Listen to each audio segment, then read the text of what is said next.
Oke, mari kita bedah ini. Pernahkah Anda melihat seseorang yang secara kasat mata itu sebenarnya sudah memiliki segalanya? Maksudnya seperti orang yang secara finansial sudah mapan ya? Iya, betul. Atau mungkin mereka sudah keluar dari lingkungan kerja yang toksik atau hubungan yang merusak. Secara fisik dan logistik, mereka sudah bebas. Tapi perilaku mereka berkata lain. Tepat. Entah mengapa, cara mereka menjalani hidup, cara mereka merespon masalah, itu masih seperti orang yang sedang dikejar-kejar ancaman. Nah, hari ini kita akan menyelami sebuah anomali perilaku manusia yang kita sebut sebagai mental budak yang tersembunyi. Ini topik yang sangat mendalam. Sangat. Kita menggunakan fondasi dari beberapa teks sejarah kuno nih. Spesifiknya, narasi dari Keluaran 16 dan Bilangan 11. Tapi, mari kita perjelas satu hal dulu. Misi eksplorasi kita hari ini bukan sekedar napaktilas sejarah Timur Tengah kuno. Betul, karena narasinya jauh lebih relevan dari itu. Sepenuhnya.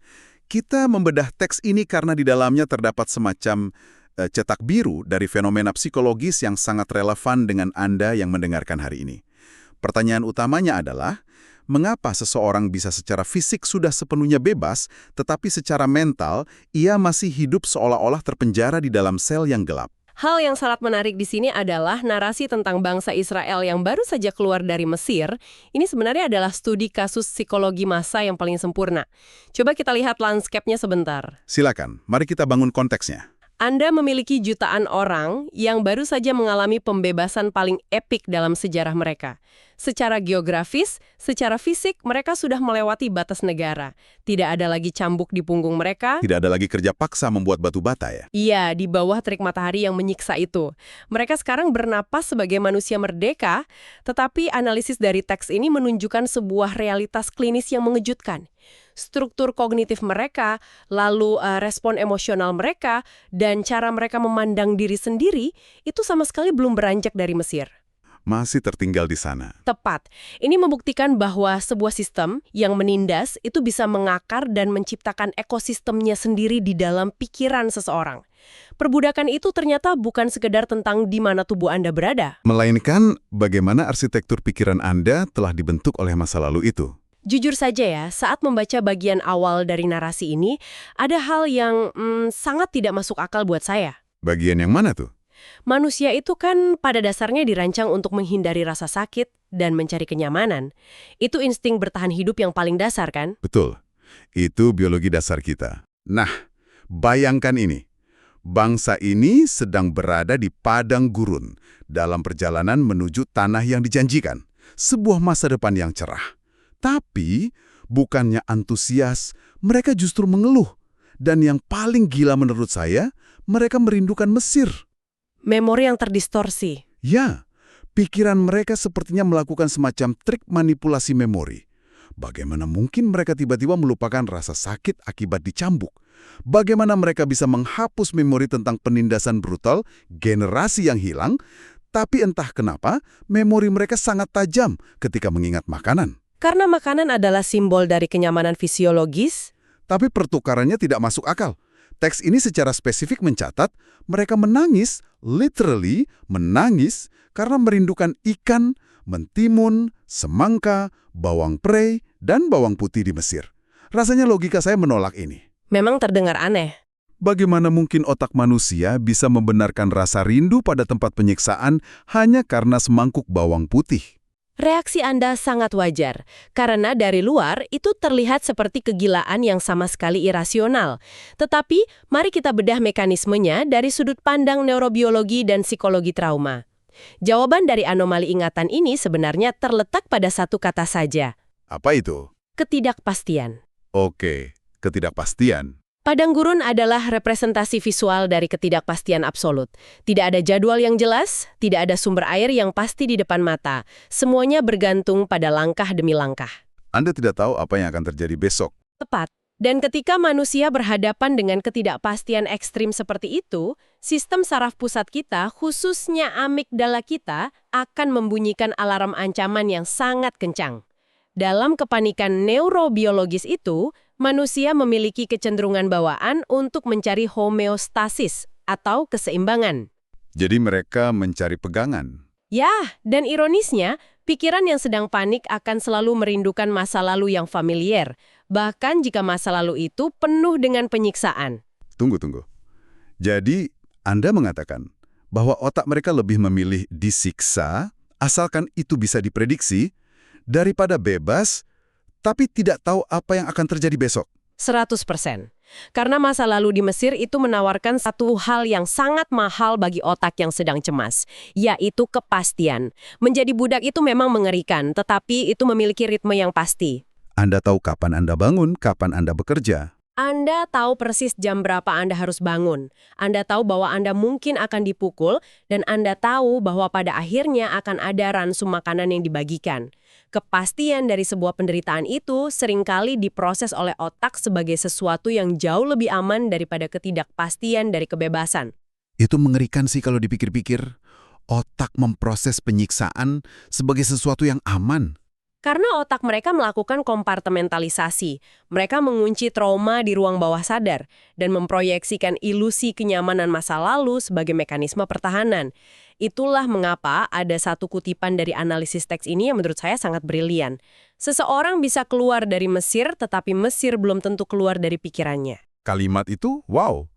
Itu benar-benar membuat saya berhenti sejenak saat membaca sumber materi kita. Seseorang bisa keluar dari Mesir, tetapi Mesir belum tentu keluar dari pikirannya. Ini menggeser seluruh definisi kita tentang apa itu kebebasan. Kebebasan fisik hanyalah langkah pertama. Benar, kebebasan ternyata bukan soal membuka kunci pintu penjara, tapi soal membongkar penjara yang ada di dalam kepala kita sendiri. Nah, teks sejala yang kita analisis ini tidak hanya berhenti pada fenomena masa ini saja. Mereka membedahnya lebih dalam. Betul. Teks ini secara spesifik membedah anatomi dari mentalitas ini. Jadi mari kita urai 4 ciri utama dari mentalitas budak yang tersirat kuat dalam narasi tersebut agar pendengar kita bisa merefleksikannya. Mari kita mulai. Ciri yang pertama adalah selalu merasa tidak mampu. Orang dengan mental ini memandang diri mereka melalui lensa kehancuran. Mereka melihat tantangan kecil di depan sebagai bukti bahwa mereka memang ditakdirkan untuk gagal. Kalau kita bawa ciri pertama ini ke konteks modern, ini adalah manifestasi dari apa yang sering kita sebut sebagai imposter syndrome atau sindrom penipu, tetapi dalam skala yang jauh lebih kronis. Sindrom penipu yang sudah mendarah daging ya. Tepat.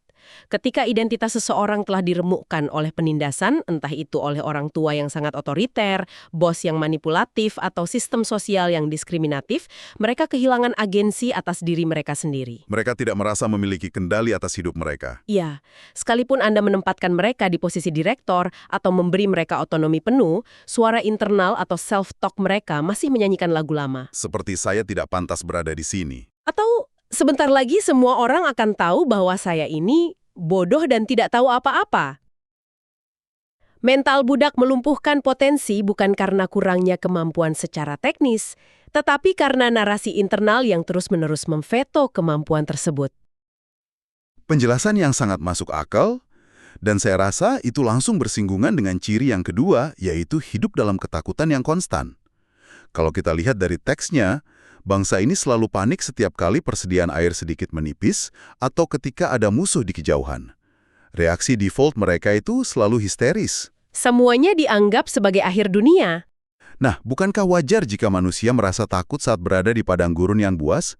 Di titik mana ketakutan yang wajar ini berubah menjadi ketakutan khas seorang budak? Takut saat menghadapi ancaman fisik itu adalah respons biologis yang sangat sehat. Tetapi ketakutan khas mental budak adalah ketika ketakutan itu menjadi sistem operasi utama Anda, bukan sekedar alarm sementara. Ini yang kita kenal sebagai hypervigilance atau kewaspadaan yang berlebihan. Selalu mode siaga 1. Benar. Mental budak membuat seseorang terus-menerus memindai lingkungannya untuk mencari ancaman.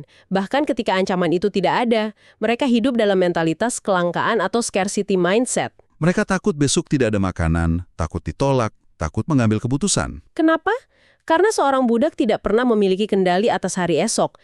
Ketika mereka merdeka, mereka tetap membawa asumsi dasar bahwa dunia ini adalah tempat yang bermusuhan dan sewaktu-waktu segala sesuatu bisa dirampas dari mereka. Berarti mereka pada dasarnya menghabiskan seluruh energi mental mereka hanya untuk mempertahankan diri dari hantu masa lalu. Itu pasti luar biasa melelahkan. Sangat menguras energi. Lalu kita masuk ke ciri ketiga yang menurut saya paling manipulatif, yaitu merindukan sistem lama. Kita sudah sedikit menyinggung ini di awal tentang kerinduan pada bawang putih tadi, Tapi coba kita aplikasikan ke kehidupan sehari-hari masa kini. Silakan. Kenapa banyak orang yang secara sadar tahu bahwa lingkungan lama mereka itu beracun, tapi mereka selalu menemukan jalan untuk kembali ke sana? Nah, disinilah letak bahayanya jebakan dopamin dari sesuatu yang familiar. Jika kita hubungkan ini dengan gambaran besarnya, ini adalah alasan mengapa seseorang bisa kembali berulang kali kepada pasangan yang melakukan kekerasan fisik atau emosional. Atau kembali ke kebiasaan buruk ya? Atau mengapa seseorang kembali ke kebiasaan kecanduan yang sudah jelas-jelas menghancurkan hidupnya. Sistem lama itu beracun. Ya, tetapi sistem lama itu tidak memerlukan energi kognitif yang baru untuk diproses. Karena mereka sudah hafal polanya. Tepat. Belajar hidup merdeka, menetapkan batasan yang sehat, atau membangun rutinitas baru yang positif itu menuntut energi mental yang luar biasa besar. Terkadang, pikiran yang kelelahan akan memilih untuk menyerah dan merindukan belenggu yang lama, murni karena ia tidak sanggup menanggung beratnya proses adaptasi menuju kemerdekaan. Yang secara otomatis membawa kita pada ciri keempat, dan mungkin ini adalah inti dari tragedi mentalitas ini, yaitu lebih memilih kepastian perbudakan daripada resiko kebebasan. Ini adalah puncaknya. Ini seperti seseorang yang memilih untuk mati perlahan-lahan di pekerjaan yang sangat menghancurkan jiwanya, sekedar karena gaji di akhir bulan itu pasti, daripada berani mengambil resiko untuk memulai sesuatu yang baru dan bermakna. Kebebasan itu ternyata menakutkan ya? Sangat menakutkan, karena dengan kebebasan datanglah satu hal yang paling dihindari oleh seorang budak. Tanggung jawab. Ya, tanggung jawab penuh. Ketika Anda menjadi budak, jika ada sesuatu yang salah, Anda bisa menyalahkan mandor Anda bisa menyalahkan Firaun, Anda bisa menyalahkan sistem. Anda selalu punya kambing hitam. Tetapi ketika Anda bebas dan Anda gagal, tidak ada siapa-siapa lagi yang bisa disalahkan selain diri Anda sendiri. Beban tanggung jawab dari kebebasan inilah yang membuat banyak orang secara sukarela menyerahkan kunci sel penjara mereka kembali kepada penindasnya. Risiko dari otonomi seringkali terasa lebih berat daripada rasa sakit dari penindasan. Fakta bahwa manusia bisa secara sukarela memilih penjaranya sendiri itu sungguh mengerikan. Ini adalah realitas psikologis yang gelap. Tapi untungnya, analisis teks kita tidak membiarkan kita tenggelam dalam keputusasaan psikologis ini. Ada semacam pertarungan identitas yang ditawarkan sebagai jalan keluar. Disinilah bagian yang sangat menarik. Teks ini menjejarkan mental budak dengan sebuah konsep yang sangat kontras, yaitu mental anak.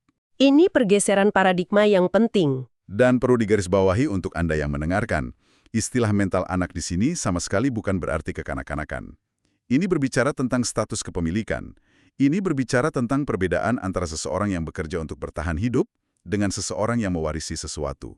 Posisi sebagai pewaris, bukan pekerja kasar. Bagaimana Anda melihat perbedaan operasional dari kedua pola pikir ini? Perbedaan paling fundamental terletak pada posisi dari mana mereka beroperasi. Seperti yang kita urai tadi, mental budak beroperasi dari tempat kekurangan dan defisit. Titik berangkatnya selalu saya tidak punya cukup, saya tidak cukup baik, dunia akan menghancurkan saya. Reaksinya selalu reaktif dan defensif. Sebaliknya, mental anak beroperasi dari paradigma kelimpahan dan kepastian identitas. Seorang anak dalam konteks narasi ini sebagai anak atau umat dari Sang Pencipta, tahu persis siapa ayahnya dan tahu persis nilai dirinya. Mereka punya jangkar identitas yang kuat. Mereka beroperasi dari tempat iman. Bukannya mereka menggunakan kacamata kuda dan naif mengabaikan fakta bahwa ada krisis air di padang gurun. Mereka melihat krisis itu, tetapi mereka memiliki keyakinan kokoh bahwa zat yang membelah lautan untuk mereka beberapa waktu lalu tidak mungkin membiarkan mereka mati kehausan hari ini. Mereka punya rekam jejak untuk dipercaya. Mental budak melihat rintangan sebagai bukti penolakan, sementara mental anak melihat rintangan sebagai bagian dari proses perjalanan menuju tanah perjanjian. Ada satu rumusan yang menurut saya sangat tajam di sini. Saya akan bacakan kutipannya. Mental budak mencari kenyamanan masa lalu, mental anak percaya pada janji masa depan. Sangat indah. Mental anak tidak melihat ke kaca spion saat mengemudi maju. Namun ada satu twist di sini yang benar-benar membuat saya terkejut saat menelaah materi ini. Soal bagaimana mentalitas itu bersembunyi. Betul. Ternyata mental budak ini sangat pintar bermutasi. Mesir, atau mentalitas perbudakan ini, tidak hanya ada pada mereka yang hidupnya berantakan secara visual. Analisis teks ini mengisyaratkan bahwa Mesir bisa bersembunyi di tempat-tempat yang paling suci sekalipun. Ini poin yang sangat krusial. Maksud saya begini, seseorang bisa saja secara lisan mengatakan ia adalah orang yang merdeka. Ia mungkin sangat religius, rajin menghadiri ritual keagamaan setiap minggu. Atau dalam konteks sekunder, ia mungkin seorang eksekutif sukses yang sangat dihormati di komunitasnya. Tetapi di dalam kepalanya, di ruang privasinya sendiri, ia masih menggunakan mentalitas orang budak. Jadi, apa arti dari semua ini bagi Anda? Bagaimana kita bisa mendeteksi kontradiksi ini? Kontradiksi ini bisa dideteksi dari apa yang menggerakkan motivasi mereka. Mari kita ambil contoh rutinitas keagamaan atau pencapaian karir yang Anda sebutkan tadi. Seseorang yang tubuhnya di luar tetapi pikirannya masih di Mesir akan melakukan semua kebaikan atau rutinitas itu bukan karena ekspresi kebebasan. Melainkan karena ketakutan. Tepat. Mereka melayani atau beribadah karena takut dihukum. Persis seperti budak yang bekerja karena takut cambuk mandor. Mereka mengejar kesuksesan karir secara obsesif, bukan untuk mengaktualisasikan diri, tetapi untuk membuktikan kepada orang-orang dari masa lalu mereka bahwa mereka tidak gagal. Mereka masih mencoba menjawab hinaan masa lalu. Jadi esensinya sama saja. Mereka masih terus membanding-bandingkan diri mereka dengan orang lain, merasa selalu ada yang kurang, dan tidak pernah benar-benar bisa menikmati pencapaian mereka.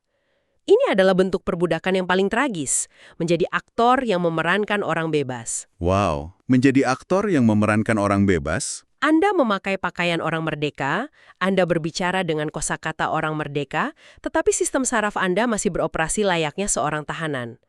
Bahaya terbesar bukan kembali ke Mesir secara fisik, tetapi membawa Mesir di dalam pikiran. Membayangkan seseorang membawa seluruh ekosistem penindasan di dalam otaknya kemanapun ia pergi, rasanya seperti mencoba lari maraton, tetapi Anda mengikat batu seberat 100 kg di pergelangan kaki Anda.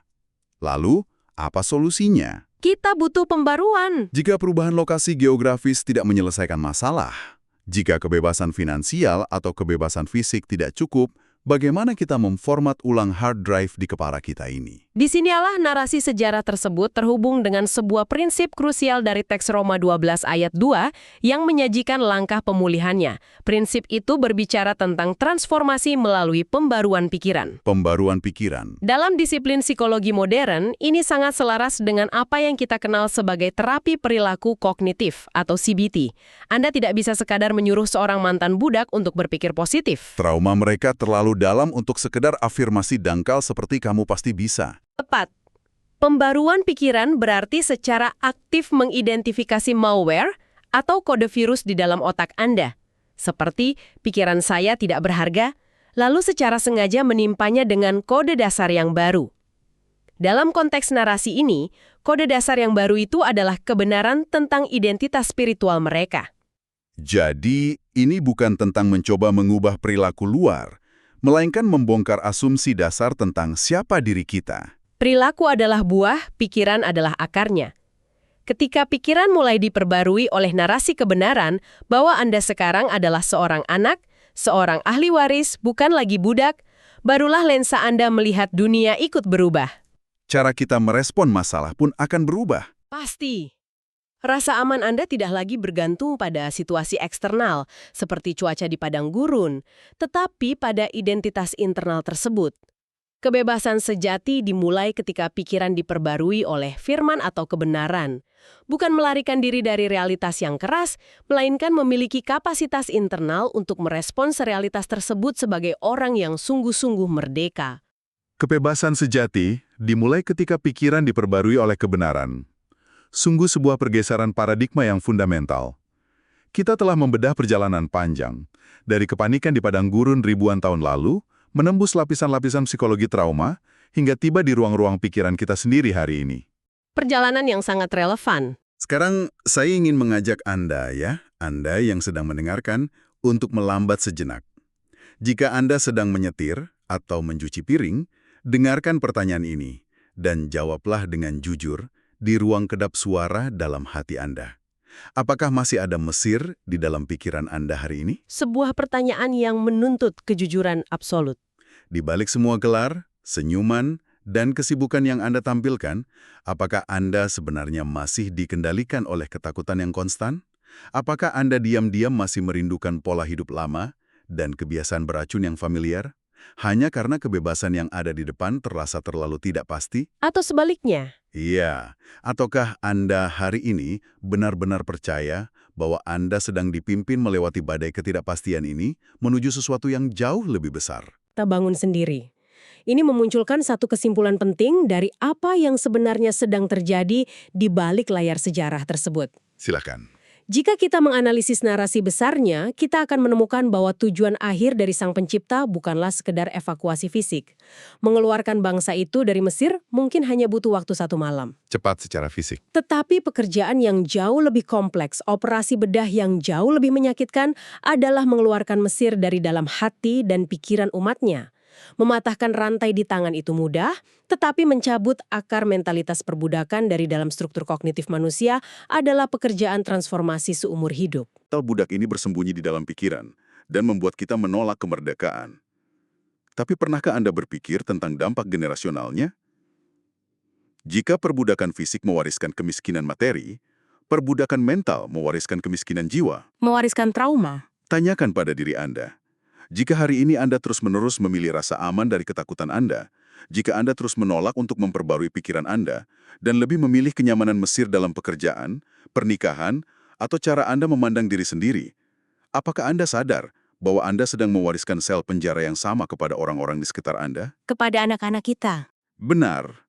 Pernahkah Anda berpikir bahwa rantai perbudakan mental yang tidak berani Anda putuskan hari ini, secara tidak sadar sedang Anda pakaikan ke leher anak-anak Anda? Mengajari mereka untuk bermain aman, hidup dalam ketakutan, dan tidak pernah benar-benar merdeka. Sesuatu yang sangat layak untuk Anda renungkan malam ini. Terima kasih banyak karena Anda telah meminjamkan telinga dan pikiran Anda untuk ikut menyelami kedalaman eksplorasi kita hari ini. Teruslah berpikir kritis, jangan biarkan hantu masa lalu mendikte masa depan Anda, dan sampai jumpa di pembahasan mendalam kita selanjutnya.